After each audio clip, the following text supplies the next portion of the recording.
We propose a service interaction synthesis framework to address the service adaptation challenges in the context of global business networks.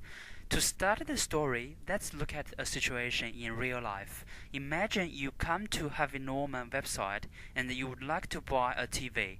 As a consumer, we may have little knowledge about TV before purchasing a TV.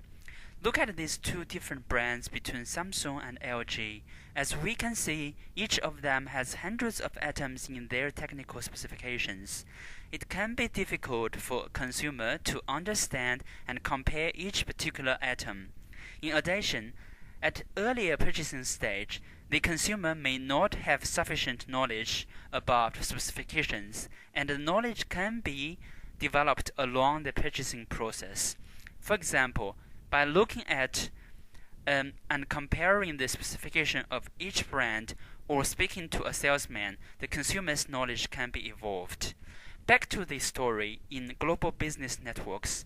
In this example, there are two different retailers interacting with an e-supplier system.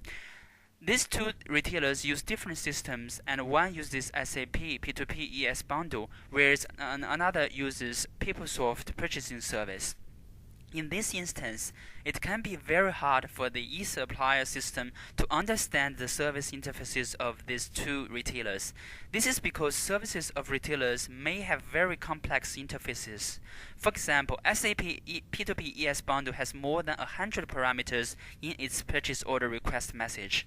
As a consequence, the e-supplier does not know how to interact with these two retailers. Therefore, there is a need to have a service adaptation mechanism sitting in between to introspect interfaces of services and then adapt service consumers in order to interact with service providers.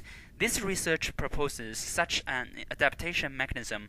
At the end of this study, an adaptation artifact will be developed, and it will then be used in B2B integration scenarios to address the interoperability issues between business partners.